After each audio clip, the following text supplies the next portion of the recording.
सर्वशक्तिमान परमेश्वर के वचनों के पाठों का संग्रह।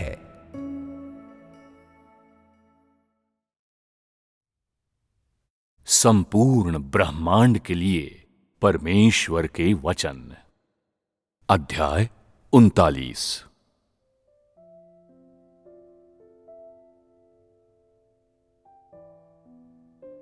प्रतिदिन मैं अपने हाथों से बनाई सभी चीजों का अवलोकन करते हुए ब्रह्मांडों के ऊपर से गुजरता हूं।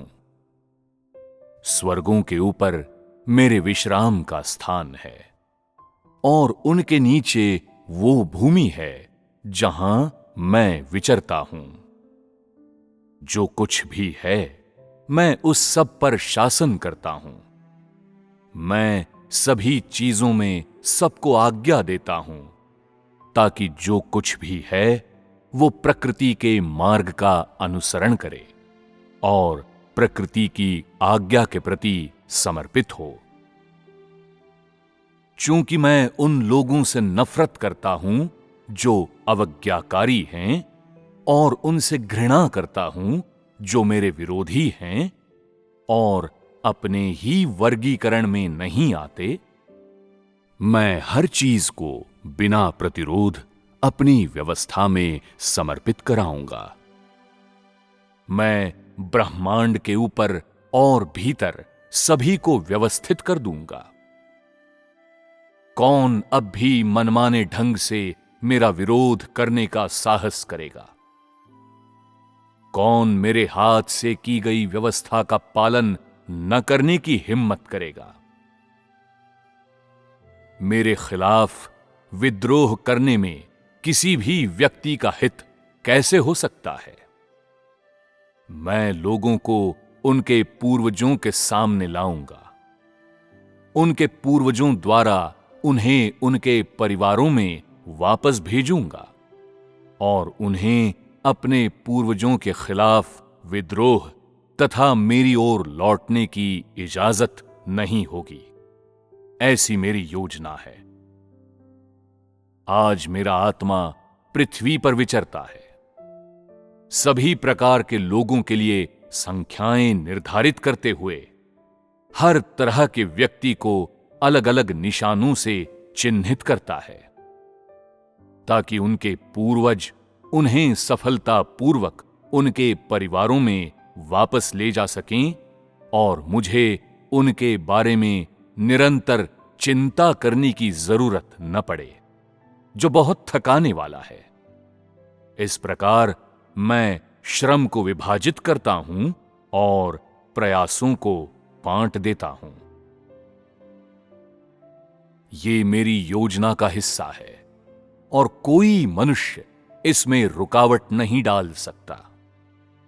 जो कुछ है उन सभी चीजों के प्रबंधन के लिए मैं उपयुक्त प्रतिनिधियों का चयन करूंगा ताकि सभी मेरे सामने व्यवस्थित रूप से समर्पण कर सकें।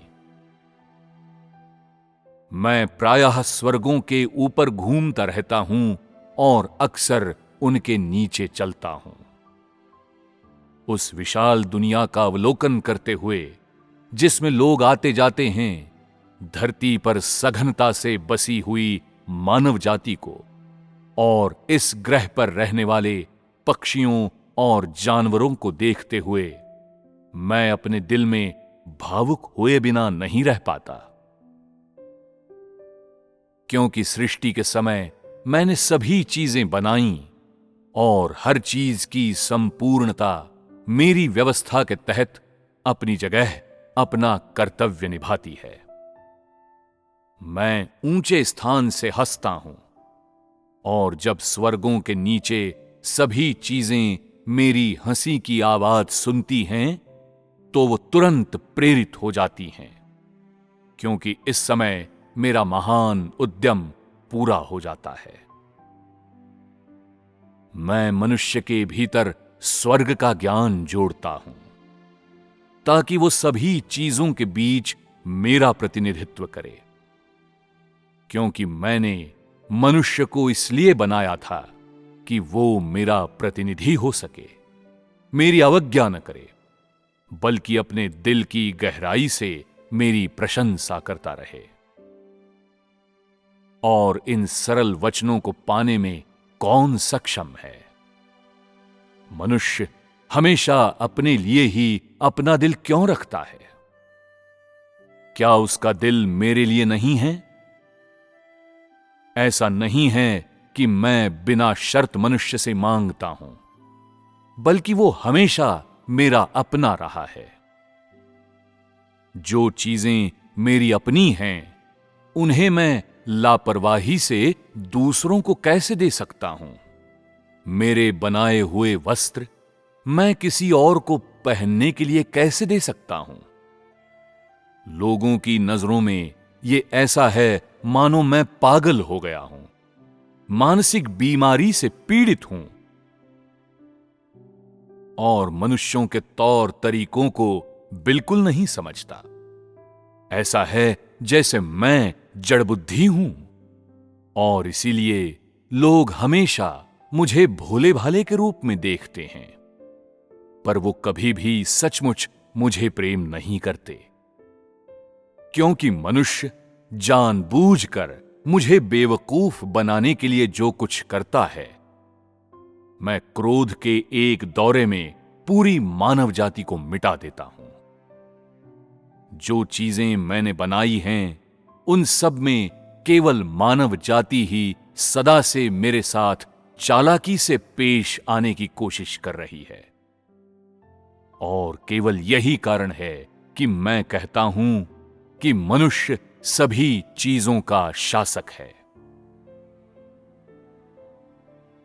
आज मैं सभी लोगों को शोधन के लिए बड़ी भट्ठी में डाल देता हूं। मैं ऊंचाई पर खड़े होकर ध्यानपूर्वक लोगों को आग की लपटों में जलते देखता हूं और लपटों में घिरे लोग सच्चाई उगल देते हैं। ये उन तरीकों में से एक है जिसके जरिए मैं कार्य करता हूं। यदि ये ऐसा न होता तो लोग खुद के दीन होने का दावा करते और उनमें से कोई भी अपने अनुभवों की बात करने के लिए, अपना मुंह खोलने के लिए तैयार नहीं होता, बल्कि सभी एक दूसरे का मुंह ताकते रहते। ठीक यही मेरी बुद्धि का ठोस रूप है कि मैंने आज के मामलों को युगों पहले ही पूर्व निर्धारित कर दिया था। इस प्रकार लोग अनजाने में भट्ठी में प्रवेश करते हैं, जैसे उन्हें रस्सी से खींचा गया हो, जैसे वो सुन्न हो गए हों। कोई भी लपट की मार से बच नहीं सकता। वे एक दूसरे पर हमला करते हैं, वे आनंद से भागते फिरते हैं, फिर भी भट्ठी में अपनी नियति को लेकर झल्लाते हैं, बेहद डरते हैं कि उन्हें जलाकर मार दिया जाएगा। जब मैं आग को भड़काता हूं तो वो तुरंत तेज होकर आकाश की ओर उठ जाती है और अक्सर लपटें मेरी पोशाक तक आ जाती हैं, मानो उन्हें भट्ठी में खींचने की कोशिश कर रही हों। लोग मुझे फटी आंखों से देखते हैं। तुरंत मैं भट्ठी के भीतर आग पर नजर डालता हूं और उसी क्षण लपटें बड़ी हो जाती हैं और लोग दुहाई देने लगते हैं। मैं आग के बीच इधर उधर फिरता हूं। आग की लपटें और बढ़ती हैं, पर मुझे नुकसान पहुंचाने का उनका कोई इरादा नहीं होता और मैं एक बार फिर अपने शरीर के वस्त्रों को लपटों को सौंप देता हूं। फिर भी वो मुझसे दूरी बनाए रखती हैं। केवल तभी लोगों को लपटों की रोशनी में मेरा सच्चा चेहरा दिखाई देता है, क्योंकि वो भट्ठी की झुलस के मध्य में हैं। वो मेरे चेहरे को देख सभी दिशाओं में भागते हैं और भट्ठी में तुरंत उबाल शुरू हो जाता है। वो सभी जो लपटों में घिरे हैं, मनुष्य के पुत्र को देखते हैं, जिसका लपट में शोधन हुआ है। हालांकि उसके शरीर पर साधारण कपड़े हैं, पर वो अत्यंत सुंदर हैं। हालांकि उसके पैरों पर मामूली जूते हैं, पर वो बड़ी ईर्ष्या जगाते हैं। एक तेजस्वी आभा उसके चेहरे पर जगमगाती है। उसकी आंखें चमकती हैं और ऐसा लगता है कि ये उसकी आंखों के प्रकाश की वजह से ही है कि लोग उसके असली चेहरे को स्पष्ट रूप से देख पाते हैं। लोग स्तंभित हो जाते हैं।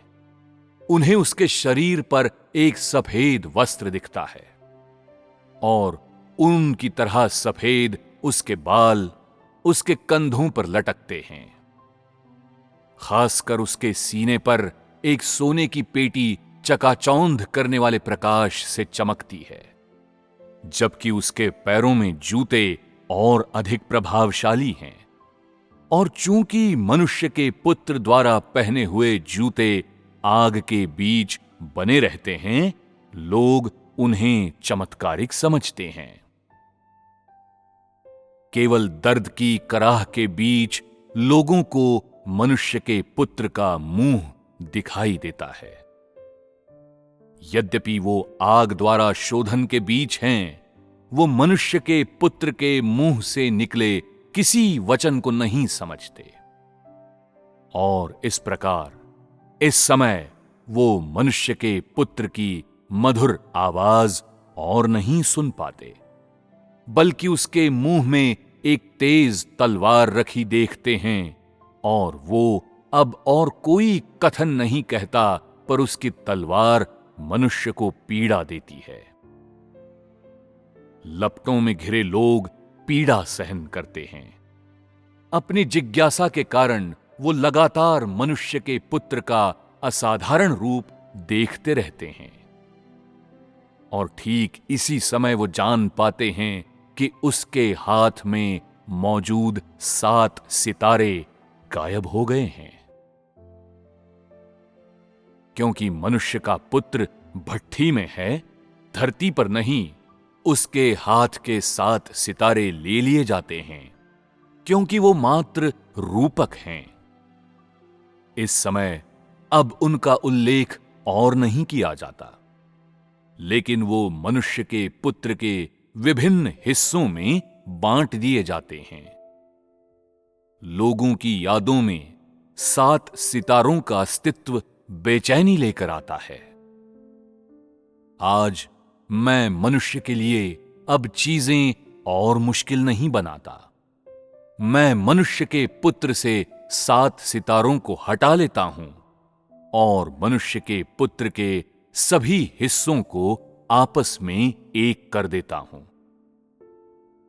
केवल इसी पल मनुष्य मेरा पूरा प्रकटन देखता है।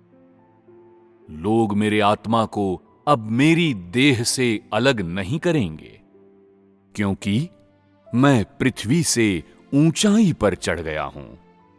लोगों ने मेरा सच्चा चेहरा देखा है।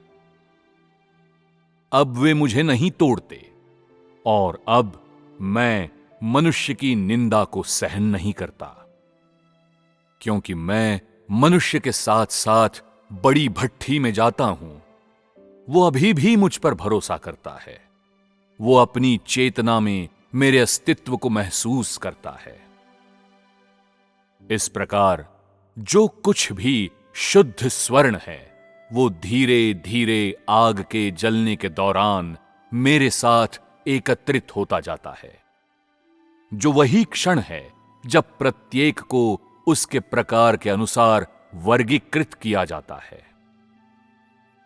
मैं हर तरह की धातु को श्रेणीबद्ध करता हूं, जिससे वो सभी अपने परिवारों में लौट जाते हैं, और केवल अब सभी चीजें पुनर्जीवित होनी शुरू होती हैं। मनुष्य चूंकि बहुत दूषित है, तो मैं उसे भट्ठी में तपाने के लिए झोंक देता हूं। फिर भी वो लपटों से मिटता नहीं, बल्कि उसका शोधन हो जाता है, ताकि मैं उससे प्रसन्न हो सकूं। मैं जो चाहता हूं वो शुद्ध सोने से बनी हुई अशुद्धियों से रहित चीज है, गंदी या दूषित चीजें नहीं। लोग मेरा मनोभाव नहीं समझते, इसलिए ऑपरेशन की मेज पर चढ़ने से पहले वो चिंता से घिरे होते हैं, मानो उन पर चीरा लगाने के बाद मैं वहीं और उसी समय उन्हें मार डालने वाला हूं। जब वे ऑपरेशन की मेज पर लेटे रहते हैं, मैं लोगों का मिजाज समझता हूं और इस प्रकार मैं मानव जाति का ही एक सदस्य प्रतीत होता हूं। मुझे मनुष्य के दुर्भाग्य को लेकर बहुत ही करुणा है और मुझे पता नहीं कि मनुष्य क्यों बीमार पड़ा है। अगर वो स्वस्थ होता और बिना किसी अक्षमता के होता तो ये कीमत चुकाने और ऑपरेशन की मेज पर समय बिताने की क्या आवश्यकता होती। लेकिन तथ्य झुटलाए नहीं जा सकते। किसने मनुष्य से कहा था कि वो भोजन की स्वच्छता पर कोई ध्यान न दे? किसने उसे स्वस्थ होने पर ध्यान न देने के लिए कहा था? आज मेरे पास और क्या तरीके बचे हैं? मनुष्य के प्रति अपनी करुणा दिखाने के लिए मैं उसके साथ ऑपरेशन के कमरे में प्रवेश करता हूं। और किसने मुझे मनुष्य से प्यार करने के लिए कहा था? इस प्रकार मैं खुद शल्य चिकित्सक का चाकू उठाता हूं और किसी भी रोगोत्तर लक्षण से बचाने के लिए मनुष्य का ऑपरेशन शुरू करता हूं। मनुष्य के प्रति मेरी वफादारी के कारण लोग मेरे प्रति कृतज्ञता दिखाने के लिए दर्द के बीच आंसू बहाते हैं। लोगों का मानना है कि मैं नेकी को बहुमूल्य मानता हूं, कि जब भी मेरे दोस्त मुश्किलों में होंगे तो मैं सहायता का हाथ आगे बढ़ाऊंगा और लोग मेरी दयालुता के लिए और अधिक आभारी हैं। और वे कहते हैं कि जब उनकी बीमारी ठीक हो जाएगी तो वे मुझे उपहार भेजेंगे। पर मैं उनकी इन मनोरथ वाली अभिव्यक्तियों पर कोई ध्यान नहीं देता और इसके बजाय मनुष्य की शल्य चिकित्सा पर ध्यान केंद्रित करता हूं।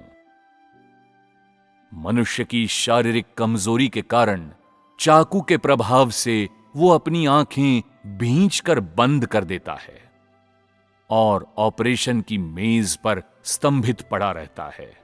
फिर भी मैं कोई ध्यान नहीं देता और जो काम हाथ में है उसे जारी रखता हूं। जब ऑपरेशन पूरा हो जाता है, लोग बाघ के जबड़ों से बच निकलते हैं और मैं उन्हें प्रचुर पौष्टिक तत्वों के साथ उनको पोषण देता हूं।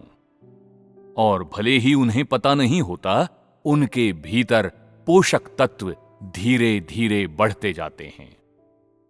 तब मैं उन पर मुस्कुराता हूं और वो मेरे सच्चे चेहरे को केवल तभी देखते हैं जब वो फिर से स्वस्थ हो जाते हैं और इसलिए वो मुझे और ज्यादा प्यार करते हैं, मुझे अपने पिता के रूप में मानते हैं।